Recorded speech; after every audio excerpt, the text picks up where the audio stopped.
राजेंद्र नगर नाम के शहर में मुक्ति नाम की लड़की रहती थी। मुक्ति के पिता शहर की ही सब्जी बाजार में सब्जी का ठेला लगाते थे। मुक्ति के पिता की कमाई बहुत कम थी, लेकिन मुक्ति के पिता अपनी पूरी कोशिश करते थे कि पैसे की तंगी की वजह से मुक्ति की पढ़ाई न रुके। मुक्ति बहुत होनहार लड़की थी और हमेशा पढ़ाई में अव्वल आती थी।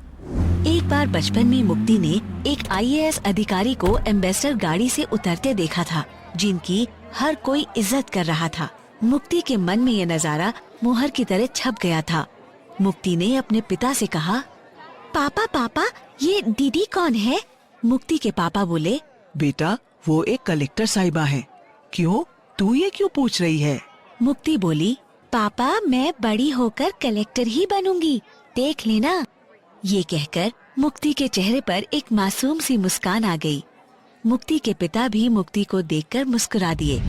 वैसे तो मुक्ति स्कूल में अव्वल आती थी, लेकिन बच्चे उसे सब्जी वाला की बेटी कहकर चिढ़ाते थे और गरीब होने के कारण उसकी बिल्कुल भी इज्जत नहीं करते थे।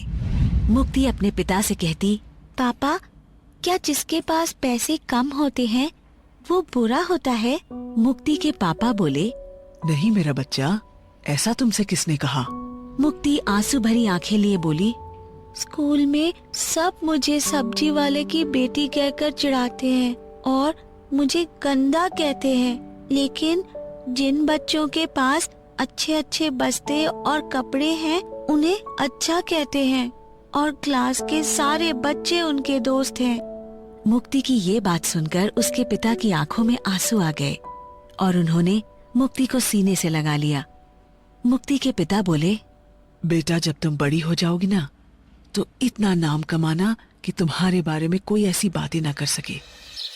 धीरे धीरे समय बीतने के साथ छोटी मुक्ति कब बड़ी हो गई पता ही नहीं चला। मुक्ति के क्लास में अव्वल आने के कारण अब तो उसे स्कॉलरशिप भी मिलने लग गई थी, जिससे उसकी पढ़ाई का खर्च निकल जाया करता था। मुक्ति बिना रुके अपने आईएएस बनने के सपने की ओर बढ़ रही थी। मुक्ति ने इंटर की बोर्ड परीक्षा में अपने शहर में टॉप किया था, जिसके लिए उसे सरकार की ओर से स्कॉलरशिप दी गई थी। मुक्ति ने उन पैसों को आगे की पढ़ाई के लिए बचाकर रख लिया और उसने बीए के कोर्स में एडमिशन ले लिया। मुक्ति सुबह अपने कॉलेज में क्लास लेती और शाम को बैठकर आईएएस के एग्जाम की तैयारी करती। लेकिन मुक्ति की जिंदगी में भी एक समस्या उसका इंतजार कर रही थी। मुक्ति के पिता की अब उम्र हो चली थी और उनसे अब घूम घूम कर सब्जियां नहीं बेची जाती थी, लेकिन मुक्ति पर कोई बोझ न आए इसलिए वो अपनी सारी हदें पार करके दिन रात सब्जी बेच रहे थे। जल्द ही मुक्ति के पिता बीमार पड़ गए और उन्हें हॉस्पिटल में भर्ती करना पड़ा। उनकी कमाई से मुश्किल से घर का खर्चा चल पाता था और अब तो हॉस्पिटल का खर्चा भी था। मुक्ति ने अपने पिता के इलाज के लिए अपनी स्कॉलरशिप के पैसे लगा दिए ताकि उसके परिवार पर कोई बोझ न पड़े। मुक्ति के पिता कुछ दिनों बाद ठीक होकर घर आ गए। उन्हें जब पता चला कि मुक्ति ने उनके इलाज के लिए अपनी स्कॉलरशिप खर्च कर दी, तो उन्होंने मुक्ति को बुलाया और कहा, बेटा वो पैसे तो तूने अपनी आगे की पढ़ाई के लिए बचा के रखे थे ना, तूने मेरे इलाज पर वो क्यों खर्च कर दिए? अरे मैंने तो अपनी जिंदगी जी ली, तेरी तो आगे पूरी जिंदगी पड़ी है। मेरे लिए तूने अपने सपनों को क्यों खतरे में डाला? मुक्ति ने अपने पिता का हाथ पकड़ा और कहा, पापा ऐसा मत बोलिए, आपने मेरे लिए कितना कुछ किया है, मैं इतना तो कर ही सकती हूँ आपके लिए। और आईएएस तो मैं बनकर ही रहूंगी, लेकिन आपके साथ, आपके बिना नहीं। ये सुनकर मुक्ति के पिता की आंखों में आंसू आ गए और मुक्ति को गले से लगा लिया। मुक्ति बोली, लेकिन पापा एक बात सुन लो, आज से आप काम नहीं करोगे बल्कि घर पर आराम करोगे। हंसते हुए मुक्ति के पापा बोले, अरे पगली, फिर घर का खर्चा कैसे चलेगा? मुक्ति बोली, वो मैं संभाल लूंगी, लेकिन आप काम नहीं करोगे, सुन लो ये। मुक्ति के पिता ने टोकते हुए कहा, लेकिन बिटिया। मुक्ति ने उन्हें रोक दिया और बोली, लेकिन कुछ नहीं, मैंने कह दिया ना, आज से मैं काम करूंगी और आप आराम करेंगे। मुक्ति के पिता बोले, ओहो ठीक है मेरी माँ, ठीक है, नहीं करूँगा काम, बस खुश। ये सुनकर मुक्ति ने मुस्कुरा दिया और पढ़ाई करने चली गई। अगले दिन से ही मुक्ति ने अपनी गली के बच्चों को ट्यूशन पढ़ाना शुरू कर दिया, जिससे उसकी लगभग 10,000 रुपए कमाई हो जाती थी।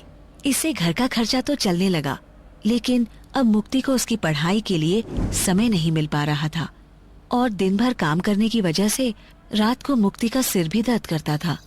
लेकिन मुक्ति हार मानने वालों में से नहीं थी और उसने अब रात को देर तक पढ़ाई करना शुरू कर दिया। ज्यादा थक जाने पर कभी कभी वो कॉलेज नहीं जाती और घर पर रहकर ही पढ़ाई करती थी। इस तरह 3 साल बाद मुक्ति का BA से ग्रेजुएशन हो गया और अब मुक्ति IAS के एग्जाम में बैठने लायक हो गई थी। मुक्ति ने ग्रेजुएशन के कुछ समय बाद ही IAS का फॉर्म भर दिया और जी जान से प्री एग्जाम की तैयारी करने लगी। मुक्ति की मेहनत इस समय अपनी हद पार कर चुकी थी। मुक्ति 16-16 घंटे पढ़ती और फिर ट्यूशन भी पढ़ाती। रात को वो सिर्फ 3 घंटे के लिए सोती थी। मुक्ति का जुनून उसे लगातार आगे बढ़ाता जा रहा था। लगातार मेहनत कर रही मुक्ति के लिए परीक्षा का समय जल्द ही आ गया और उसने IAS का प्री एग्जाम दिया।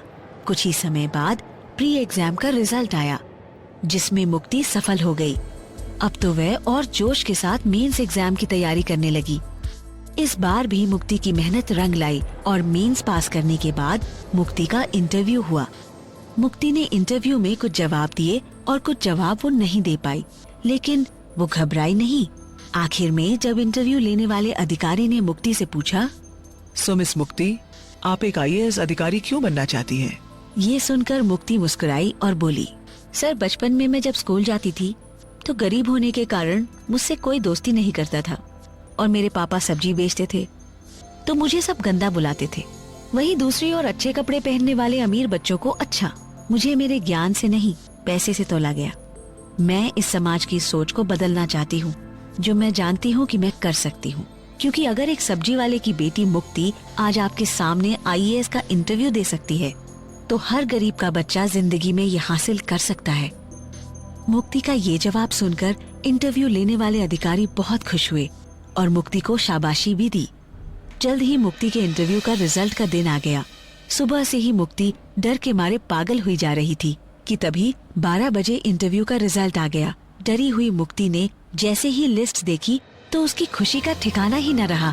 वो इंटरव्यू में पास हो गई थी। खुशी के मारे पागल मुक्ति दौड़ी और उसने जोर से अपने पिता को गले लगा लिया और बोली, मैंने बोला था ना पापा, मैं IAS बनूंगी। मुक्ति के पिता अपने आंसू पोंछते हुए बोले, आज मेरी बिटिया ने मेरा सर उस आसमान से भी ऊंचा कर दिया। ये कहकर रोते हुए उन्होंने मुक्ति को गले लगा लिया।